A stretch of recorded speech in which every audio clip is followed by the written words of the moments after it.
আসসালামু আলাইকুম রহমতুল্লাহ।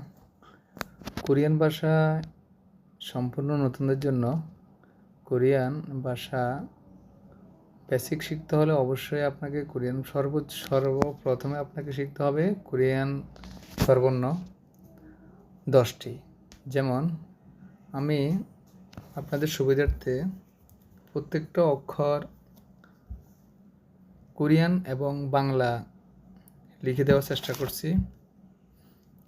যেমন আ, ইয়া, অ, ইয়, ও, ইয়ো,